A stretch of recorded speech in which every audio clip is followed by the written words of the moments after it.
మందిరములోనికి రారండి, వందనీయుడేసుని చేరండి. మందిరములోనికి రారండి, వందనీయుడేసుని చేరండి. కలవరమైన కలతలు ఉన్నా, కలవరమైన కలతలు ఉన్నా తొలగిపోవును, ఆలయాన చేరను. కలుగు సుఖములు ఆ ప్రభుని వేడను. మందిరములోనికి రారండి, వందనీయుడేసుని చేరండి. కృంగియున్న వేళలో, దారి తప్పిన వేళలో, కంటి పాపల నన్ను కాసినావయ్యా.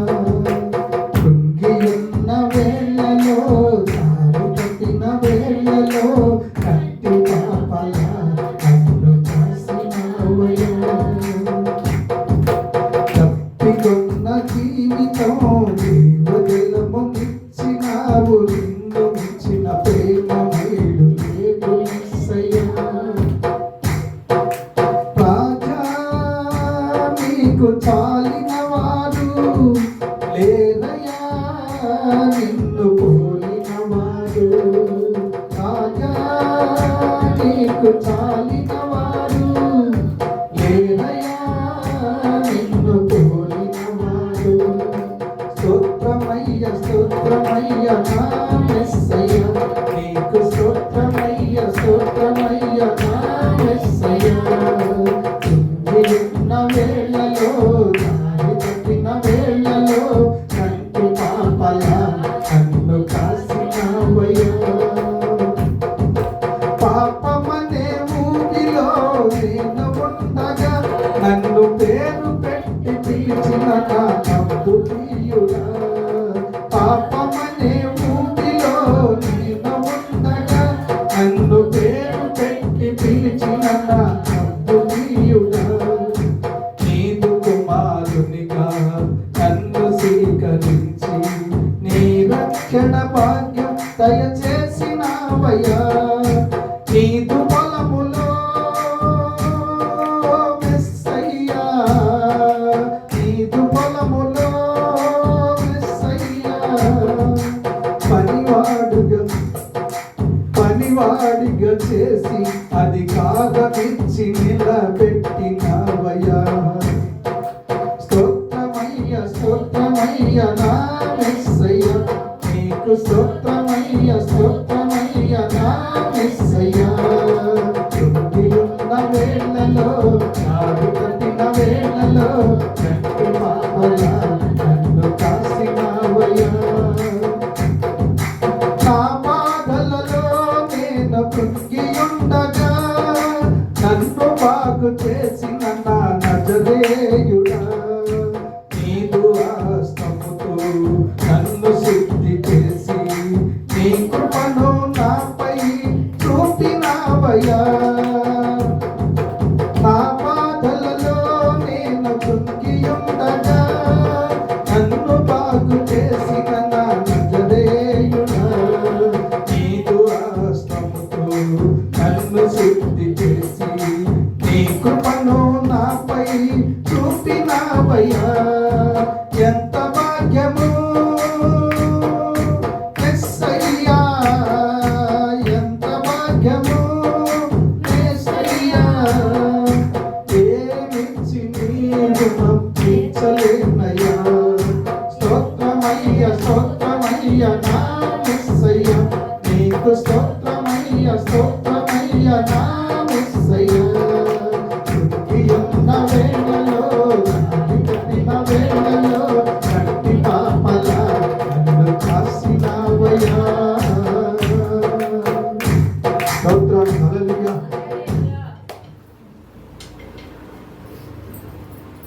సరే, మంచి వాక్యాన్ని మరి చెప్పిన దైవజనునికి నా వందనాలు తెలియజేస్తూ ఉన్నాను. మరి నమ్మకమైన వారికి మెండుగా దీవెనలు. రెండో మాట, దుష్టులు ఆలోచన చొప్పున నడవక, పాపుల మార్గమందు నిలవక, అపవాసకులు కూర్చున్న చోటను కూర్చున్నక, యావే ధర్మశాస్త్రము లేక యెహోవా ధర్మశాస్త్రము దివారాత్రులు ధ్యానించువారు ధన్యులు. అటివారు నీటి కాలవల యోర్న నాటబడిన వాడై ఆకువాడక అనుదినము ఫలించే వృక్షము వలె ఉంటారట. స్తోత్రం, హల్లెలూయా. నాకు చాలా ఇష్టమైన మాట ఇది, చాలా ఇష్టమైన మాట. కాబట్టి మనము ఫలించాలంటే, అభివృద్ధి చెందాలంటే, లేక నీ జీవితము నా జీవితము మన అందరి జీవితము మారాలంటే ఖచ్చితంగా మనము నమ్మకముగా ఉండాలి. ఎవరి ఎదుట నమ్మకముగా ఉండాలి అంటే, ముఖ్యముగా యావే తండ్రి ఎదుట నమ్మకముగా ఉండాలి. నీ కుటుంబంలో నమ్మకముగా ఉండాలి, నీ బిడ్డలలో నమ్మకం ఉండాలి, నీ చుట్టుపక్కల ఉన్న వారందరితో నమ్మకముగా ఉండాలి. ఉంటే అప్పుడు ఏమొస్తాయట? దీవెనలు వస్తాయి. అంతేకాకుండా మన జీవితము నీటి కాలువ యోరన నాటబడిన వృక్షము ఏ రీతిగా అయితే దినదినము అభివృద్ధి చెందుతూ ఉంటుందో, అభివృద్ధి చెందుతూ తిరిగి మరి నూతనమైన సిగురులు ఏ విధముగా వేస్తూ ఉంటాయో అదే రీతిగా మన జీవితం కూడా నూతనముగా కనపడుతూ ఉంటుంది. కాబట్టి ఆ రీతిగా నీవు నేను మనం అందరము ఉండాలంటే పరిశుద్ధ గ్రంథములో మనం ఒక మాటను చూద్దాం. పరిశుద్ధ గ్రంథములో ఒక మాటను చూద్దాం. నమ్మకముగా ఉన్న వారికి దీవెనలు మెండుగా కలుగును అని చెప్పి మరి చక్కగా చెప్పారు. మరి దాన్ని బట్టి నేను ఒక మాటను మీకు తెలియజేస్తూ ఉన్నాను. చూద్దాం. పరిశుద్ధ గ్రంథములో నుండి మత్తయి సువార్త 25వ అధ్యాయము 15వ వచనంలో మనము నేర్చుకుందాం.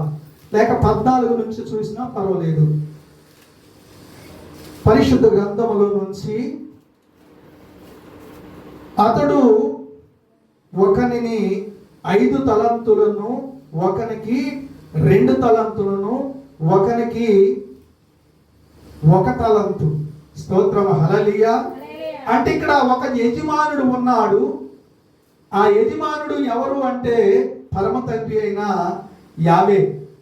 కాబట్టి ఆ యజమానుడు మన పిలిచాడట, తన శిశువులను పిలిచాడు, లేక వారి దగ్గర పనిచేసే పనివారిని పిలిచాడట. పిలిచి ఒకనికి 5 తలంతులను, ఒకనికి 2 తలంతులను, ఒకనికి 1 తలంతు. స్తోత్రం, హల్లెలూయా. నేను ఎస్కేల్ గారి అయ్యగారిని నేను చూసినప్పుడు మా దగ్గర నిజంగా చాలా చిన్నపిల్లవాళ్ళలాగా వెదుగుతూ ఉండేది. చాలా చిన్నపిల్లవాళ్ళలాగా ఎదుగుతున్నాయి. దగ్గర ఇప్పుడు 23 సంవత్సరాలు దగ్గర అవుతూ ఉన్నది, లేక 20 సంవత్సరాలు. కాబట్టి 2002 నుంచి దగ్గర మాకు పరిచయం అయినప్పటికీ కూడా అప్పటి నుండి మనము చూసినట్లయితే నిజంగా ఎప్పుడు కూడా తన జీవితం అంతా కూడా మరి పరమ తండ్రికి అప్పచెప్పాలి. తన జీవితమును ఎప్పుడు కూడా ఆయనకే అప్పచెప్పాలి, ఆయన వారిమై మనం ఉండాలి అనే మాటలోనే ఎప్పుడు కూడా ఉంటూ ఉంటాడు. అప్పుడప్పుడు నాతో చెబుతుడు, నేను నా ఇంటిలో కానీ లేక నేను బయటికి ఒక్కనే ఏకాంతంగా ప్రార్థన పోయినప్పుడు కానీ ఎవరిని తీసుకొని పోకుండా దానికి ఒక చుట్టూ ఒక క్లాత్ కట్టి ఆ క్లాత్లోనే ఒక 3 రోజుల 4 రోజుల ఒక 5 రోజుల నేను ప్రార్థిస్తాను అని చెప్పి అనేక సార్లు నాకు చెప్పటం జరిగింది. వాస్తవం కూడా అంతే చేస్తాడు. అంతేకాకుండా ఇంట్లో ఉంటే ప్రత్యేకమైన రూమ్ తనకు ఖచ్చితంగా ఏర్పాటు చేసుకొని ఆ రూమ్లోకి ఎవరు రాకుండా దానికి కూడా ఒక చుట్టూ క్లాత్ కట్టి ఆ క్లాత్లోనే ఖచ్చితంగా ప్రార్థన చేస్తూ ఉంటాడు. ఎవరిని పట్టించుకోడు. కారణం ఏంటంటే ఆ భక్తి ఆ విధముగా ఉన్నది. అంటే నమ్మకమైన వారికి దీవెనలు మెండుగా కలుగును, నమ్మకమైన వారికి దీవెనలు మెండుగా కలుగును అని చెప్పి అన్నట్లుగా ఇక్కడ మనకి 3 కనపడుతూ ఉన్నారు. 3 వ్యక్తులు కనపడుతూ ఉన్నారు. ఒకరికి 5 తలంతులు, ఒకరికి 2 తలంతులు, ఒకనికి 1 తలంతు. అంటే దాని సంగతి ఏంటంటే ఖచ్చితంగా ఆత్మల వ్యాపారం చేయమని చెప్పి, ఏ వ్యాపారం? ఆత్మల వ్యాపారం చేయమని చెప్పి నా యాస్వామిసే వారు ఈ భూమి మీద ఉన్నప్పుడు తన శిశువులకు ఈ మాటను తెలియచేసినట్లుగా చూస్తూ ఉన్నాం. ఏ విధంగా తెలియజేశాడట అంటే ఈ 5 తలంతులు తీసుకున్న వ్యక్తి ఖచ్చితంగా మరి పని చేస్తూ, నమ్మకముగా పని చేస్తూ, నమ్మకస్తుడుగా ఉంటూ తిరిగి మరలా 5 తలంతులను తయారు చేశాడట. స్తోత్రం, హల్లెలూయా. అంటే తీసుకున్నది ఎంత? 5 రూపాయలు అనుకుందాం. సపోజ్ 5 రూపాయలు తీసుకొని 5 రూపాయలతో వ్యాపారం చేశాడట. ఏ వ్యాపారం చేశాడు? ఆత్మల వ్యాపారం చేశాడట. స్తోత్రం, హల్లెలూయా, హల్లెలూయా. ఈయన గారు కూడా ఉత్త చేతులతోనే ఉన్నాడు, నేను కూడా ఉత్త చేతులతోనే ఉన్నాను. అయినప్పటికీ కూడా 50 పనిలో ఎంత మాత్రము కూడా వెనకంగా మాకు తెలియదు. స్తోత్రం, హల్లెలూయా. 50 పనిలో ఎంత మాత్రము కూడా వెనకంజ లేదు. ఆయన గారు కానీ నేను కానీ ఎంత మాత్రము కూడా వెనకంజ లేదు కనుకనే ఈ యొక్క డబుల్ బెడ్రూమ్ పరమ తండ్రి మరి ఆయన గారికి ఇచ్చాడు. ఎట్టిచ్చిండో ఏందో తెలియదు, మేమే ఆశ్చర్యపోయినాం. స్తోత్రం, హల్లెలూయా. అంటే నమ్మకమైన వానికి దీవెనలు మెండుగా కలుగును. నమ్మకమైన వానికి దీవెనలు మెండుగా కలుగును. ఆ మెండుగా కలగాలంటే మనము దేవుని పనిలో లేక 50 పనిలో నమ్మకస్తులుగా ఉండాలి. నమ్మకస్తులుగా ఉంటే ఖచ్చితంగా దీవెనలు మెండుగా కలుగుతాయి. అదే రీతిగా ఇక్కడ నమ్మకస్తులు ఎంతమంది ఉన్నారు అంటే ఒక 2 మాత్రమే ఉన్నారు నమ్మకస్తులు. ఆ 2 ఏ విధముగా ఉన్నారు? ఒకనికి 5 తలంతులను, ఒకనికి 2 తలంతులను, ఒకనికి 1 తలంతు. ఈ 5 తలంతులు తీసుకున్నవాడు మరలా 5 తలంతులు తయారు చేశాడట. నిజంగా ఒక్కొక్క పోస్ట్ మేము చూస్తూ ఉంటే అయ్యగారు పోస్టులు పెడతాడు యూట్యూబ్లో లేక వాట్సాప్లో పెడుతూ ఉంటాడు. అవి చూస్తే మాకు ఆశ్చర్యం వేసింది. మొత్తం మీద అయితే తన యొక్క పాస్టమ్ గారు మరి ఏ విధమైన జ్ఞానాన్ని నేర్పిందో ఏందో తెలియదు, లేకపోతే 50 జ్ఞానం మరి పరమ తండ్రి మరి ఏస్కేల్ గారికి ఇచ్చారో తెలియదు. కానీ మొత్తం మీద అయితే మరి మంచి మంచి పోస్టులు పెడుతూ ఉన్నాడు. ఏదైనా వాక్యం చెబితే వాక్యానికి తగ్గట్టుగా కరెక్ట్గా పాటలు సిద్ధాతులు. స్తోత్రం, హల్లెలూయా. గొప్ప గొప్ప చదువులు ఉండి అమెరికా తిరిగి లేక అనేక దేశాలు తిరిగిన వారికి కూడా సెల్లులో ఏం జరుగుతూ ఉన్నదనేది వారికి తెలియదు. అయినప్పటికీ కూడా ఏమీ చదువు రాని విద్యాహీనుడి నేనేం చదువుకోలేదు,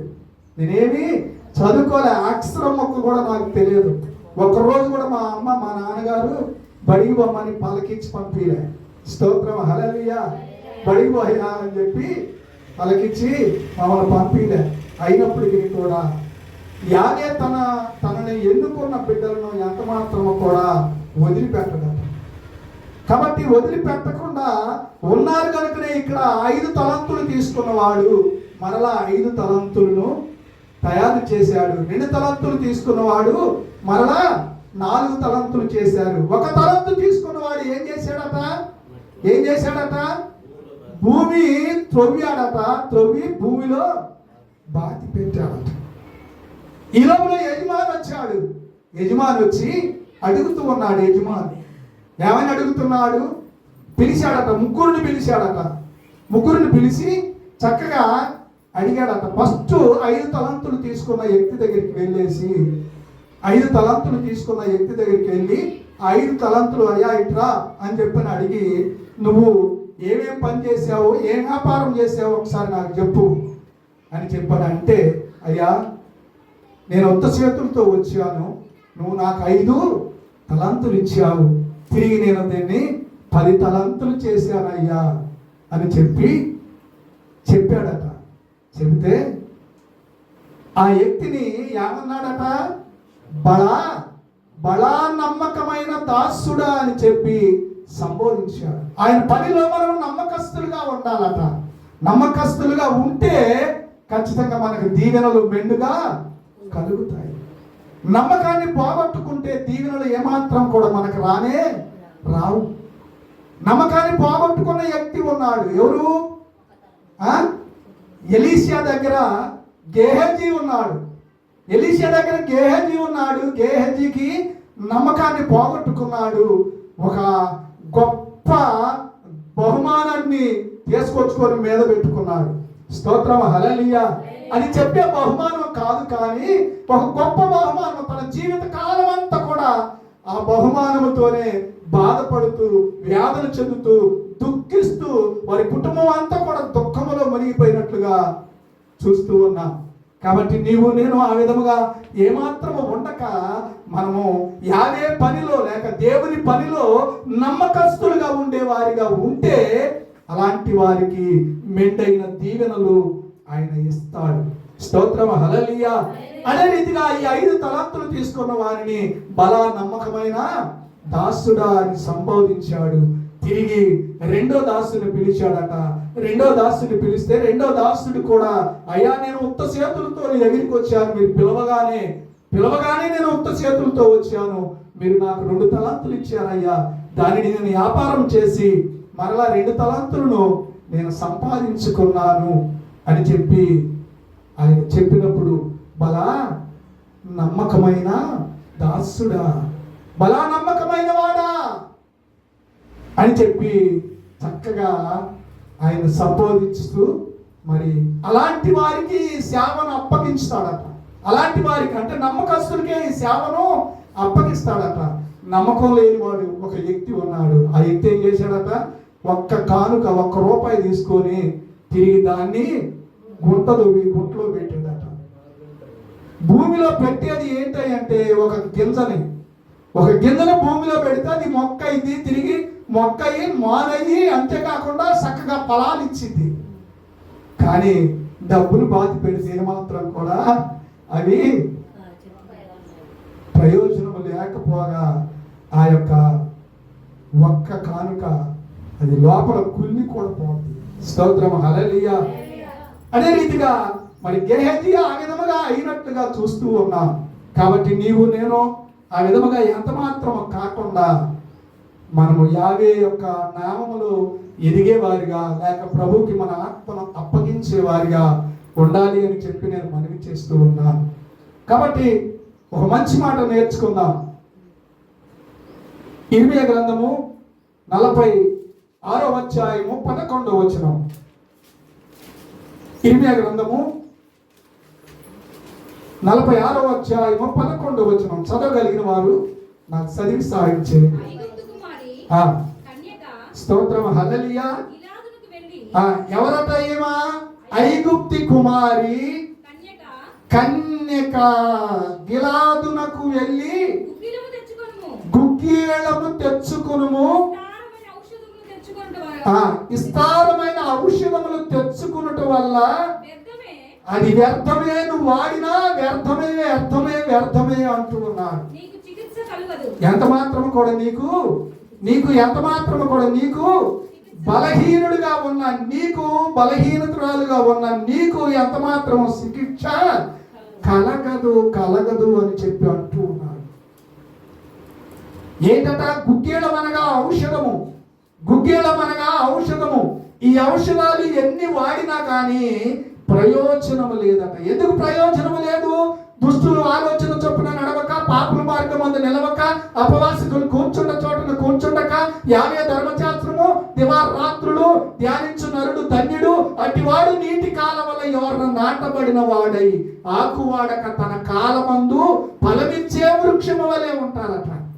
ఫలమిచ్చే వృక్షము వలె ఉండాలంటే మనం ఆయన్ని అత్తుకొని ఉంటే ఏ చిన్న ఔషధము వాడకుండానే మనము నీటి కాలవల ఎవరిన నాటబడిన వాడిమయ్యి ఆకువాడ కనుదినము ఫలిస్తూ ఉంటాం. కాబట్టి ఆ రీతిగా నీవు నేను మనం అందరం కూడా ఎన్ని ఔషధాలు వాడినా కానీ ఉపయోగం లేదు అని చెప్పి అంటున్నాడంటే ఆయన్ని మరిచిపోయే వ్యక్తులు ఎవరైతే ఉన్నారో, ఆయన్ని కొనియాడకుండా ఉండే వ్యక్తులు ఎవరైతే ఉన్నారో అలాంటి వారికి ఇలాంటి యొక్క ఇబ్బంది కలుగుతూ ఉంటుంది.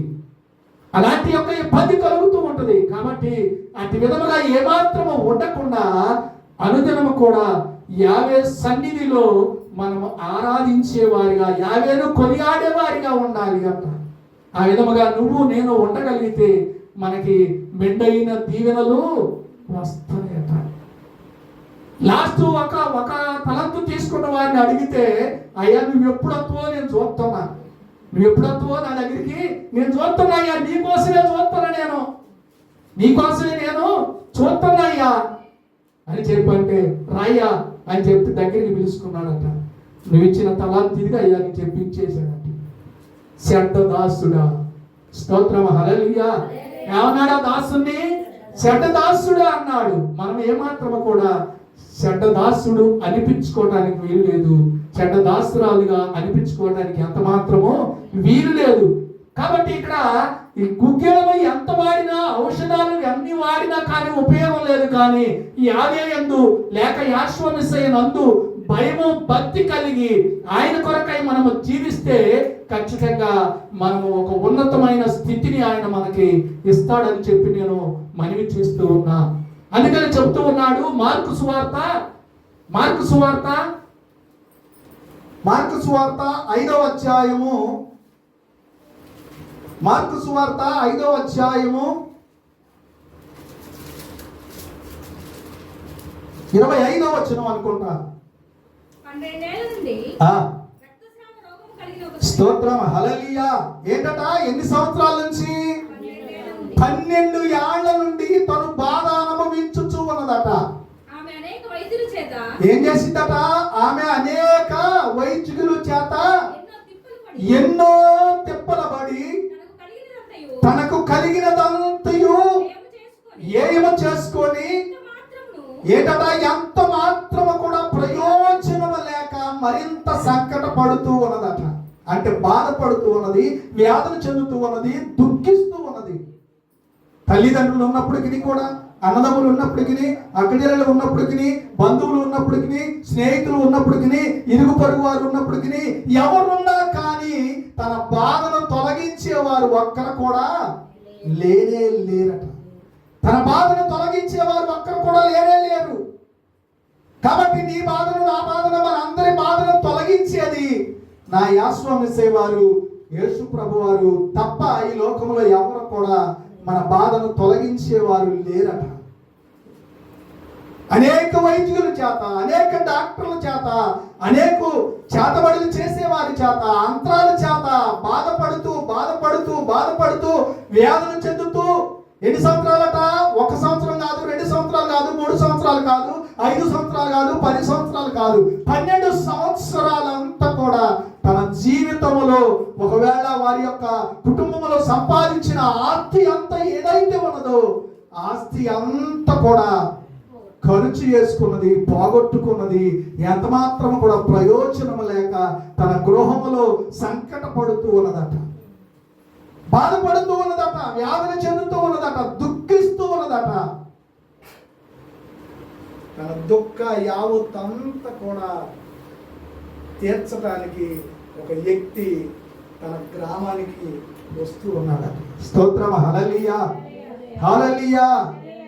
కాబట్టి నీవు నేను మనమందరం కూడా ఆ యాశ్వమిసేవారిని అనుసరించగలిగితే ఈ 12 సంవత్సరాల నుంచి రక్తస్రావ రోగం కలిగిన స్త్రీ యాశ్వమిసేవారు సువార్తను గూర్చి, ఆయన వార్తను గూర్చి విన్నదట.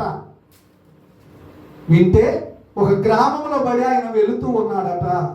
ఆ గ్రామానికి దగ్గరలో ఉన్న ఈ స్త్రీ ఆమె అనుకుంటుందట. ఏ రీతిగా అనుకుంటుందట? ఆమె నా 12 సంవత్సరాలు ఈ బాధ అంతా కూడా నేను అనుభవించుతూ ఉన్నారు. నాకు అన్నదమ్ములు ఉన్నారు, అక్కజనులు ఉన్నారు, బంధువులు ఉన్నారు, స్నేహితులు ఉన్నారు, నా తల్లిదండ్రులు ఉన్నారు, ఎవరి వల్ల నాకు ప్రయోజనం లేదు, డాక్టర్లు ఉన్నారు, వారి వల్ల నాకు ప్రయోజనం లేదు, అంతరాలు కట్టే వారి దగ్గరికి పోయాను, అక్కడ ప్రయోజనం లేదు, ఇంకా నేను ఎన్నెన్నో చేశాను కానీ ఎంత మాత్రము ప్రయోజనం లేదు అని చెప్పి వార్త మాత్రం విన్నదట. వార్త మాత్రం ఇది యాశ్వమిసే వారు ఆ మార్గమును వెళుతూ ఉంటే ఆ వెళుతున్న మార్గాన్ని బట్టి ఆమె కూడా వెళ్ళటానికి వస్తూ ఉన్నదట. వస్తూ వస్తూ వస్తూ ఏ విధంగా తన నడకున్నదట అంటే ఆ ప్రజలు గుంపులుగా గుంపులుగా గుంపులుగా వెళుతూ ఉంటే కనీసం నిలబడి నడవటానికి కూడా శక్తి లేదట. నిలబడి నడవటానికి కూడా శక్తి లేదు. లేని వ్యక్తి వంగుంటూ వంగుంటూ వంగుంటూ ఆ ప్రజలల్లా అందరిని తప్పించుకుంటూ వెళ్ళాదట. వెళ్ళి ఆయన మీద ఉన్న వస్త్రము, పై మీద ఉన్న వస్త్రము ముట్టిందట. పై మీద ఉన్న వస్త్రము ముట్టింది. ముట్టిన వెంటనే తన బాధ నివారణ అయిందట. స్తోత్రం హల్లెలూయా. యాశ్వమిసే వారి మీద ఉన్న ఒక క్లాత్ లేక ఒక శాల్వా, ఆ శాల్వాని ముట్టిన వెంటనే ఆమె హృదయంలో ఒక బాధ తొలగిపోతూ ఉన్నదట. తొలగిపోయిన వెంటనే ఆమె సంతోషపడుతూ ఉన్నది. కానీ నేను ముట్టాను, నా బాధ నివారణ అయింది, నన్ను ఆ వ్యక్తి ఏమన్నా అంటడేమని చెప్పి భయపడుతూ తన పాదాల దగ్గరే ఆ విధముగానే కూర్చొని మదన పడుతూ ఉన్నదట. మదన పడుతూ ఉంటే ఆ మదన పడుతూ ఉన్న సమయంలో నా యాశ్వమిసే వారు చుట్టూ చూస్తూ ఉన్నారట. చుట్టూ జనసమూహం అంతా చూస్తూ ఉన్నారట. అంతేకాకుండా తన శిశువులను కూడా అడుగుతూ ఉన్నాడట. అడుగుతూ ఉంటే ఆ శిశువులు, అయ్యా నన్ను ఎవరో ముట్టారు అని చెప్పి శిశువుల్ని అడుగుతూ ఉంటే వారందరూ ఏమంటున్నారంటే, ఇంత పెద్ద సభ నడుస్తూ ఉన్నది, ఇంత పెద్ద గుంపు వెళ్తున్నారు, ఎవరో ఒకరు నిన్ను తాకుతారు కదా అని చెప్పి శిశువులు అంటూ ఉన్నారట. పక్కన ఉన్న వారు కూడా అంటూ ఉన్నారట. అంటూ ఉంటే కాదు, ఎంత మాత్రము కాదు, నన్ను ఎవరో విశ్వాసముతో ముట్టారు. విశ్వాసముతో ముట్టారు కనుక ఆ వ్యక్తిని నేను కనుగొనాలి అని చెప్పి చుట్టూ చూస్తూ శిశువును అడుగుతుంటే, ఎవరో ఒకడు నీకు తాకారు కదా అని చెప్పానంటే ఎంత మాత్రము కాదు ఆ మాట అని చెప్పని కిందకు చూస్తే కింద ఏడుస్తూ ఉన్నదట.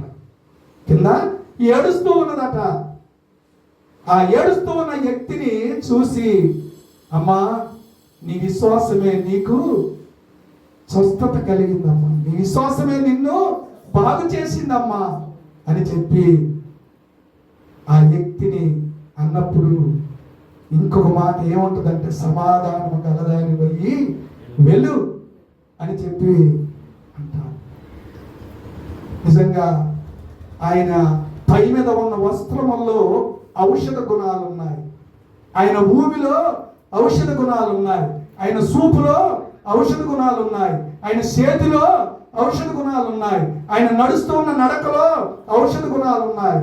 కాబట్టి అట్టి ఔషధ గుణాలున్న నా యాశ్వమిసే వారి దగ్గరికి నువ్వు వచ్చావు గనుక, నేను వచ్చాను గనుక, మనమందరం కూడా ఆ యాశ్వమిసే వారిని ఆరాధిస్తూ ఉన్నాం గనుక, మనం ఎప్పుడు నీటి కాలవల ఎవరు నాటబడిన వాడివై ఆకువాడ కనుదనము ఫలించే బిడ్డలుగా మనల్ని ఉంచుతాడు. తన జీవితంలో ఈ 12 సంవత్సరాల చరిత్రలో ఎన్నిసార్లు ఏడ్చి ఉంటుంది, ఎన్ని యొక్క దస్తీలు తడిచిపోయి ఉంటాయి, ఎన్ని యొక్క గుడ్డలు తడిచిపోయి ఉంటాయి అని చెప్పి మనం గ్రహించాలి. అందుకనే దావీదు ఒక మాట అన్నాడు, తనకు బాధ కలిగినప్పుడు ఒక మాట అన్నాడు. 6వ అధ్యాయము కీర్తనలు 6వ అధ్యాయము 6వ వచనములో ఒక చక్కటి మాట మనకి కనపడుతూ ఉన్నది. ప్రతి రాత్రి కన్నీరు విసుతూ 6 త్వరగా ఏంటట, నిజంగా ఈ స్త్రీ ఎంత అలిసి ఉండిందట. 12 సంవత్సరాలు ఎంత అలిసిపోయి ఉండొచ్చు, ఎంత బాధపడవచ్చు, ఎంత వేదన చెందొచ్చు, ఎంత దుఃఖించవచ్చు. నేను మూలుగుతూ అలిసి ఉన్నాను, ప్రతి రాత్రియు కన్నీరు విడుచుచు నా పరుపు తేలజేయించు ఉన్నాను. ఏంటట, పడక కొట్టుకొని పోవచ్చు ఉన్నది. నిజంగా ఈ దైవజనుడు నేను అనుకుంటున్నాను, ఎన్నిసార్లు కన్నీరు కార్చాడో, ఎంతగానో ఏడిచాడో ఏడిసిన దాన్ని బట్టి సంతోషం ఇయ్యడా? ఖచ్చితంగా ఇస్తాడు, ఖచ్చితంగా ఇస్తాడు. నా పరుపు తేలజేయించు ఉన్నాను. అంతేకాకుండా ఇషారము చేత నా కనులు గుంటల పడుతూ ఉన్నాయంట. అంటే ఈ స్త్రీకి ఎంత ఏడితే తన కనులు గుంటలు పడే ఉంటాయి ఖచ్చితంగా. అంటే కళ్ళన్నీ గుంతకపోయి ఏమా నిజంగా చనిపోయే రీతిలో ఉన్నదేమో అని చెప్పి అందరూ అనుకుంటారు. కానీ నా యాస్వామి వారి దగ్గరికి వస్తే మేలు చేత ఆ బిడ్డను తృప్తిపరిచాడట. నా బ్రతుకు ఇంతేనని చింతపడుచుంటిని, నా బ్రతుకు ఇంతేనని చింతపడుచుంటిని, అంతలోనే యాస్వామి మా ఊరు వచ్చాడు. నేను చెంగు ముట్టి తలోనే బాగుపడితిని, నేను చెంగు ముట్టినంతలోనే బాగుపడితిని. వెంటనే చెంగు ముడితే చాలు బాగుపడతాను. అటు విశ్వాసము నీకు నాకు మనందరికీ ఉండాలి. అందుకనే హెబ్రీ పత్రికలో ఒక చక్కటి మాట 11వ అధ్యాయము 6వ వచనంలో ఒక చక్కటి మాట చెబుతాడు. విశ్వాసము లేకుండా దేవునికి విష్ణుడై ఉండటం అసాధ్యము. దేవుని వద్దకు వచ్చువాడు తానున్నాడని ఎతికే వారికి ఫలాన్ని దయచేయవాడని నమ్మి యావే సన్నిధికి వస్తే యావే సన్నిధిలో బాగు చేసేది ఆయనే. స్తోత్రం, హల్లెలూయా. మన విశ్వాసముతో రావాలి. అందుకని 92వ కీర్తన 13వ వచనములో అంటాడు, యావే మందిరంలో నాటబడిన వాడయి ఆయన ఆభరణలో వర్తిల్లాలట. నీ జీవితంలో ఎక్కడికి పోయినా నీకు వర్తిల్లత లేదు, కానీ యావే సన్నిధికి నువ్వు రాగలిగితే, యావే సన్నిధిలో నువ్వు ఉండగలిగితే మెండైన దీవెనలు నీకు నాకు మనందరికీ కలుగుతాయి. కాబట్టి అట్టి మాటలు ఖచ్చితంగా మరి ఫలించాలంటే మనం విశ్వాసముతో ఆయన అడిగే వారిగా ఉండాలి అని చెప్పి నేను మనవి చేస్తూ ఈ చిన్న మాటలు మినికిడిలో దీవించి ఆశీర్వదింపజేయుగాక. ఆమేన్, ఆమేన్. సమయం ఇచ్చిన అయ్యగారికి, వచ్చిన దైవజనులందరికీ నా వందనాలు తెలియజేస్తూ ముగిస్తూ ఉన్నాను. హల్లెలూయా. చాలా చక్కగా దేవుడు మాట్లాడించిన దైవజనులకు ప్రభు నా వందనాలు చెల్లిస్తూ చప్పట్లు కొడుతూ హల్లెలూయా. దేవుడికి మహిమ కలుగును గాక. పాటల ద్వారాగా, ప్రార్థన ద్వారాగా, ఆరాధన ద్వారాగా, దైవజనుల ద్వారాగా, దైవజనుడు ద్వారాగా మనకి ఈరోజు చాలా చక్కగా ఆత్మీయ సంబంధమైన వాక్యాన్ని అందించినందుకు దేవుడికి మహిమ కలుగును గాక. ఆమేన్, హల్లెలూయా.